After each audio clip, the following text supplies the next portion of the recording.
Hey y'all, what's up? Welcome back to the channel. Honey, we're about to get into yet another review for Reasonable Doubt, episode 3. So let's go ahead and talk about it, all right? For you guys that do not know how I am going to be breaking down the show because it goes back and forth, we're going to get into the family life first and then we'll break down into the different clients and stuff, okay? And the drama they got going on. All right, so first things first. Jax, what we're learning in this episode, Miss Girl is just too fucking busy for her family. Like she is too busy for her family. And even I'm getting annoyed, okay? So her son is failing school, and we kind of saw that on the previous episode. She calls her husband to see if he can keep the kids for a few days longer because she's so quote unquote stressed out. And what's killing me is that she's so stressed out over a case that she didn't even confirm was her case until the last minute when she confirmed that it was her case. Anyway, so she calls her husband to see if he can keep the kids and for a few days longer, as I said. And she says that she's stressed from work and she says she needs to meet up with her homegirls. Okay, let me go back a little bit. So the previous episode, right, episode 2, her client Braden was supposed to be going, he was supposed to be getting questioned or something like that at the police station. And what we ended up seeing was when he went to go to the police station, she showed up with him. And I think that she also went into some details about him and his life. And he just pretty much talked about, and I don't think I covered this in episode 2. I think I missed a lot in episode 2.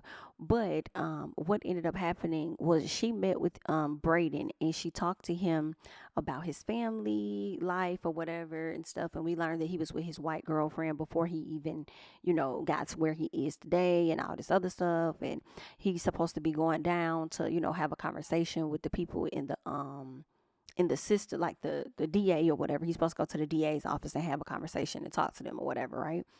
So on her way down there, or his way down there to the to be interviewed, we see that it's a lot of newscasters, a lot of people out there trying to cover the story. So she ended up making a statement and stuff like that on behalf of her client. So she hires him. I mean, she allows him to hire her to be his attorney. So they're about to go to the courts, whatever. So that kind of happened all in episode 2. Episode 3, we see that he is actually locked up at this point. Okay. He's in the jail. They done locked him up and stuff. So Miss Girl stressed out. We see her have a conversation with her friends about her being stressed out and how everybody wants her to take on this case. And she's not sold on taking on the case or whatever like that. She just don't know or whatever. Eventually she does, take on the case. Okay. There were some other things that happened with her friends that where she talked about how one of them was trying to give her advice about her marriage and stuff. And we saw where Jax was kind of talking about her like, girl, she over there taking her cheating husband back and she got the audacity to try to give me some advice. BIT, you can't give me SHI. Okay. And then at a later time, we're going to see where Jax pretty much in this episode, I do believe, she has dinner with her friends or whatever. And she pretty much tells one of her friends, like when her friends was trying to get some details about how the players often have women to comfort them, and they typically tell the women no. But this time, when they finally tell a woman yes, then they're being drug about and social media is going crazy and stuff like that. So I'm just gonna put a pin in it right there because I feel like it just popped in my head that those were some things that I really didn't talk about as we go into Jax and her family. So as I said, Jax is too busy for her family. Her son is failing school. She done called her husband because she's stressing out over a case that was not originally hers that she gave all this extra energy to, which pisses me off about Jax, okay? She gave all this extra energy to this case, and then now she gonna ask her husband, now that she's taking on this case, and says, hey, can you keep the kids a bit longer? And he was like, yeah, that's cool, I got you, it's no worries. Then she says, yeah, I'm really stressed out from work. And then she says, I also got to meet up with my homegirls or whatever because such and such is going through it and all this other bullshit. And that's what pisses me off about Jax, because it's like you don't have time to spend with your family and your kids for real outside of church, but then you got time to go hang out with your homegirls and they lackluster ass lives and what's going on with them. That ain't cool. You feel what I'm saying? It's like, girl, you getting further and further detached from your family, and your husband sees that, and that's what he was trying to call out a long time ago because that's his way of trying to fight for his family. But you don't want to hear nothing that he got to say. You feel what I'm saying? Your son Spence is a fucking mess. Okay. I feel like you need to get him in check because he has absolutely no respect for you. You on the phone with your husband and you like tell the kids I said, hey, right? So when he tells Spence like, hey, mom want to talk or whatever like that, he was like, yeah, hey, I'm good, whatever. And then he walk off. Why y'all not chin checking the fuck out of him? And there's no way or no reason that little boy should be able to walk the fuck off, even when his daddy tells him to get the phone. You feel what I'm saying? Like, excuse me? So you think telling your mama good night or goodbye or something is gonna hurt you? I don't give a fuck how mad you are. That's still your mama, and you would hate if something happened to her the very next day and you chose to be a little ass and not speak to her. Like that just didn't make. Now I understand him feeling away because his mama really isn't present. And you could tell this little boy is starting to resent her a little bit. But you still at least could say, oh, good night, mama. You know what I'm saying? Like, he just got a little attitude and you spoiled as fuck. Like, the audacity. So then, what else? So also this episode, she's damn near about to miss out on her daughter having a period, and that pissed me off because as she's walking into the courtroom, she see her husband blowing her up. She don't even answer the man's call. I just was like, Jax, you are out of control, but you over here catering to these other criminals and what they got going on and giving your cootie twat over here to the security guard and damn near about to throw it at Damon in a second. Girl, get your life under control. That shit was pissing me off. So, that's that. You know what I'm saying? That's that. We don't really see the family together unless they about to go to church and she putting up a damn facade. I ain't got time. Okay, let's go ahead and keep going. So, Chanel, this is what I wanted to get to with the friends. Okay, so she has a friend named Chanel. The last time they met up for lunch was like in episode 1. And they were like, hey, what is everybody eating? What are you having? And Chanel said, well, my husband is eating another woman's pussy. So, because of that, I'm not even hungry. Right. And then later on, this is when Jax tried to, I think Chanel tried to give Jax some advice or whatever like that. And Jax wasn't really adhering to it because she's like, girl, not her. Had her man out here cheating on her and she trying to give me advice. Now I do understand Jax on that. I do understand that. You know what I'm saying? Like, girl, you got your own troubles and you trying to give me advice, girl, you can't tell me I do get that. You know what I'm saying? But at the same time, Jax, girl, you a little shady and you hella selfish and it's sad. Right? So anyway, Chanel was the friend. Excuse me. So Chanel, the friend, she was mentioning how many of the guys get a lot of women that come on to them, like these athletes and stuff. Because I believe Chanel's husband is a professional athlete. So they get all these women that be trying to come on to them and stuff. And she says a lot of times they tell them no, they turn them down, they turn them down. At least this is what her husband was telling her how it goes. But as soon as they, finally give in for at least one of the women, all hell breaks loose. So then Jax immediately throws in shade and says to her, she says, damn, he must have wrote that speech for you. That's a good one. That DICK must be good. Da, da, da. Basically throwing shade at whatever her husband said, like he full of shit or whatever. And I'm over here thinking to myself, like, that's fucked up, Jax, because you be the main one defending niggas like him. Let's be honest. You be up here defending these type of men, but then you over here trying to drag this lady because of what her man told her that she's putting out there to the atmosphere. Now that may not be true for her man, but that may be true for a lot of men. You know what I'm saying? Like, let's say Steph Curry. I don't think I've ever heard of him cheating. There probably are tons of women that come for him and he may turn them down. But the moment Steph gives in, I promise you, yes, all hell is going to break loose. Just like with Sierra's man, Russell. You could tell he often turns them down. But the moment that he were to give in to any woman, all hell is going to break loose. So what the woman was saying wasn't necessarily wrong. It's just that it was the messenger. It was who it was coming from and her man. You know what I'm saying? But Jax, you ain't got to make this woman feel away because guess what? If her man came to you and hired you as an attorney, your ass you love criminals. You feel what I'm saying? You're going to try to make him appear as innocent as damn possible, but you over here coming for your friends. So I didn't really like that. And I'm sitting over here like, Chanel, you should Jax your friend. And then when the ladies were shaking their head like, don't do that, don't do that, don't do that, don't do that, Jax, don't do that. I think she says, I'm playing Chanel, girl. You know I care about you or some silly shit like that. I don't like that because if the roles were reversed, Jax, I feel like you wouldn't appreciate it if somebody did that to you. That's messed up, okay? Totally messed up. But we're going to go ahead and keep going. Let's get to the client, Braden Miller, okay? This ongoing investigation with Kalisha's death is taking place, okay? And Braden is being charged with her death. All right. And like I said, he was thrown into jail. Braden is getting ready to go to trial at this point. But before that can happen, he gets to his house trial and his house is being ran through because they are doing a search. So, of course, Jax at a later time finds out about this. She's stressed about it because she had already talked to the DA. And she told him, give me a heads up at least an hour before y'all go over there ransacking my client's place.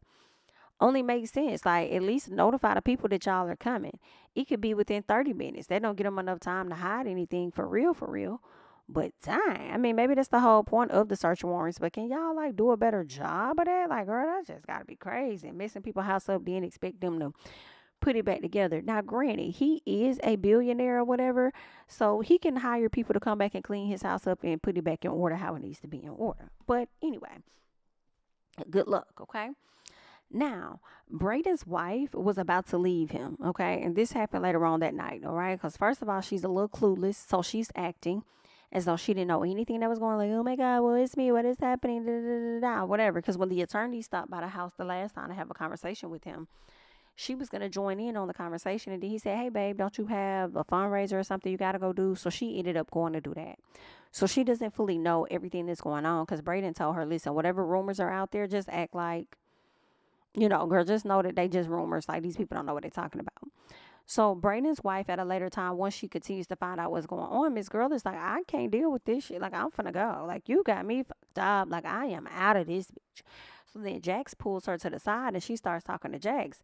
And when Jax spoke on Braden and Kalisha, it sounded like when the wife said something like there was a holiday party or something, and she says, I was downstairs or whatever, being a good wife or whatever, and he was upstairs with her, da da da. So that right there gave me enough to make me think she been knew about this affair going on.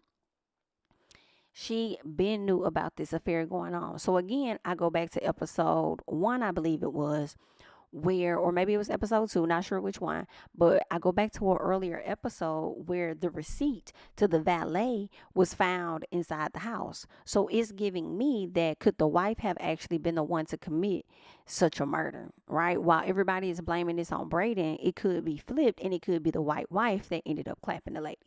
And we're going to see it as it all play out, okay? So, what else happened? Okay, so even Braden's partner is trying to act like, okay, so Braden's partner sits down with Jax's colleague. Okay, I can't even remember his partner's name. It's some white guy. Because when the police came by to talk to him earlier, Braden said, whatever you could say to me, you could say it in front of him. And the white man was like, I don't want to have nothing to do with this. He was like, you could, y'all tell me about it later, honey. You can go ahead and have that sit down.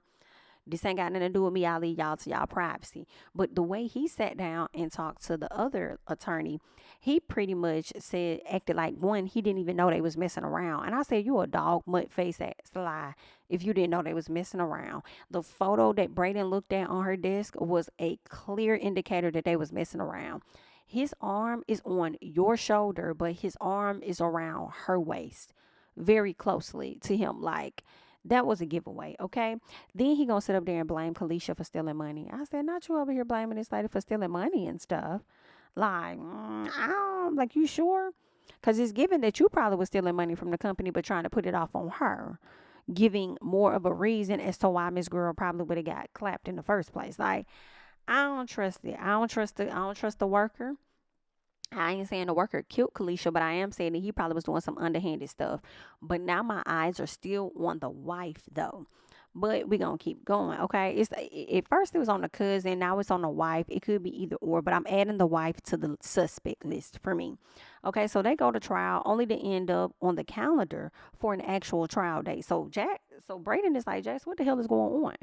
Like, girl, what's gonna happen? What's gonna happen? So basically they are going to they go on the trial, but she's steadily up there telling Braden to trust her.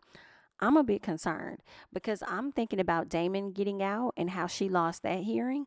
And then now I'm thinking about Braden, and I feel like Braden may also go to jail. Like, is Jax going to do right and actually get him, you know what I'm saying, get him off for this? Like, I don't know, something about it. I don't know. I feel like all this time she's taken away from her family and stuff, it's going to end up being all for nothing because then her client's still going to go to jail. Like, I don't know. We're going to see. Either way, let's get back. So Fallon and Jax meet up. First of all, Fallon, I think she popped up at her job or whatever going off on her. And then Jax says, well, listen, let's go ahead and let's just link for lunch. And the girl said, all right, we could link for lunch and you better be paying. Who the hell you talking to, ma'am? Better be doing what? Who you talking to? So Jax and her go and they link up, right? So when they link up, Fallon is upset that Jax is representing Braden, basically, because that's why she showed up to her office like, girl, you lied to me. You said you wasn't representing him. And she said, well, girl, at the time I wasn't representing him, but we can have this conversation over some drinks if you want to do it. So that's what they do. They go and they have the conversation, only for Fallon to end up calling Jax a motherfucking coon. And I said, girl, who is you talking to? Not you to start up and call this lady a coon and then go tell this lady you don't trust her. I would have been like, well, BIT, if you don't trust me, you also don't trust my motherfucking money. So let me go ahead and get up and go while you something I better be paying. But instead, Jack's gonna sit up there and give her $1 or $2 and say, here, girl, you can have your drink on me. Okay. You sit up here being so bothered by my client, but did you ever know that your cousin actually did sign the NDA? And I'm gonna tell you another thing. Braden is innocent. Watch what I tell you. Just wait and see. And that's another indicator that makes me think Braden may not get off. He may be innocent, yes, but he may not get off. And that's just what I'm wondering, okay? So Kalisha had another cousin that we learned about. And I don't know, I think her name is Morgan or what, I don't know what the girl name is, but she has another cousin that we learned about. So Jax's employee, I forgot his name, Asian guy, went over to the crime scene, over to Kalisha's house. There was another Asian that was over there, so they pretty much had a, conversation in their language. This employee goes inside and he looks around, starts asking questions, what happened. That's when the maintenance man pretty much tell him, listen, she had another cousin that lived here. Like, Kalisha was really sweet, but she had another cousin that actually lived with her. And the cousin that lived with her, was in some trouble. You know how that stuff kind of go with family members, right? With black folks. So I don't know if that was really her cousin or if that could have been her daughter or what the hell was going on. I don't necessarily know. Okay. But it seems like the girl may have a history of like petty thefts or something like that. So she definitely has a criminal record or whatever. And they also said that with her living with Kalisha, she was causing some issues with HOA. So we're going to see more about that cousin a little later on, right? But let's get to the client. Well, really, we can go ahead and wrap up the cousin. So the assistant that Jax has, his name is Daniel. That's what it is. So Daniel was the one that was following Kalisha's cousin around, the Morgan girl or whatever, the young girl. Following her around because they started thinking like, now the police only took a work computer. Like, oh, why did they just take her work computer? If there were other items there, like, would you put personal information on a work computer? And he was like, nah, I wouldn't put personal information on a work computer. It would be a personal computer. So they believe because she has these petty thefts and things like that, she probably has Kalisha's computer. So that's why Daniel started to follow her to find out some more information about this particular girl. And he sees her with the laptop and she's about to go into the pawn shop. So as she goes into the pawn shop, he comes out the car. First of all, he calls Jax, let her know that he got her. He's like, I got her on camera. They about to go into this pawn shop or whatever. And he's getting ready to get out the car. Gets out the car like he about to go into the pawn shop so that he can go in and buy the laptop. But as soon as he gets to the door, he's met by Kalisha's cousin, Morgan, and her boyfriend, right? I think her name is Morgan. But anyway, he's met by them, and the girl's like, stop following me. He was like, I'm not following you, da-da-da. So she knocks the phone out of his hand and stuff like that. She was like, leave me alone, da-da-da-da, whatever, whatever. Stop stalking me or whatever. So then, once she knocks the phone out of his hand, the boyfriend ends up assaulting him more. We didn't see it, but we can hear it, okay? And what we hear, I don't know, girl, I'm like, is he getting beat up bad? Is he getting stabbed up? Like, I hope he's going to be alive because he's very helpful. She needs somebody like him that's a computer whiz, you know what I'm saying, and good at research, or is she going to end up getting her husband to fill that position? But anyway, so all we hear on the line is it's him getting beat up, and Jackson's like, oh my God, is that Morgan? And she's yelling for Daniel's name. He not answering or whatever the case is. And that's how the episode goes off. But before the episode goes off, before we end the review, I want to get back to the client, Damon. Damon has to deal with his bitch ass parole officer or probation officer coming into the house, ransacking it, at least his room, trying to find drugs and stuff. And that should not be legal. I think that's messed up. So when Damon gets a chance to talk to Jax, he lets her know about what the PO was doing. And she says that he's abusing his position. So she's going to get him a new PO, which is good because she definitely ended up getting him a new PO. But as he's working at like the auto part or whatever you want to call it, the auto shop. As he's working there, somebody, I don't know if that's his brother or his longtime friend, it looks like he was doing some illegal activity under the hood or whatever. And so he had to come out and confront old boy and tell him like, yo, you need to chill out. Okay, I just messed up one time with a PO, and I'm not finna, I just got me a new PO. I'm not finna mess up with this one. So like you need to be careful. I ain't trying to get caught up. I ain't trying to go back in jail. I ain't trying to do none of that. So you need to be considerate. But homeboy didn't care nothing about that. Cause he said, why you so worried about what I got going on? He said, why you was locked up all them years, the very thing I'm doing right now is what kept these lights on over here. You feel what I'm saying? So you might want to fall back. And they pretty much had an exchange of words or whatever like that. So we'll see how that relationship is going to continue to develop over time. I feel like Damon is going to have to end up leaving that auto shop because I don't think old boy is going to stop what he's doing. So he's probably going to have to leave and find him another job. You feel what I'm saying? Or old boy going to definitely get his ass caught up. But either way, that's pretty much everything that happened in episode 3. I think episode 3 was really good. I said, okay, yes, we really getting into some things now. We getting into some juice. I don't know how long the season is, maybe 8 episodes, maybe 10, but we getting there. We getting there. So far, so good. But you guys go ahead and hop down in the comments. Let me know your thoughts about everything that I discussed. I need to know your thoughts about Jax and her friend's relationship and just Jax in general. As a wife, as a mom, as a businesswoman. And I know it sucks because she has so much that she has to balance, but she's just doing a terrible job though. Like she's further distancing herself from her family. But you want to sit up here and fuck on the security guard. You stressed out about work, but you trying to go link up with your homegirls and take on the stress of what they got going on in their life too. Not making sense. But either way, y'all, go ahead and leave your thoughts and comments, honey. That's all I got. I'm Jamie, that's me. Don't forget to like, comment, subscribe, share my videos. Follow me on Instagram and Twitter at Jamie, that's me. And I'll catch you guys in the next one. Bye-bye.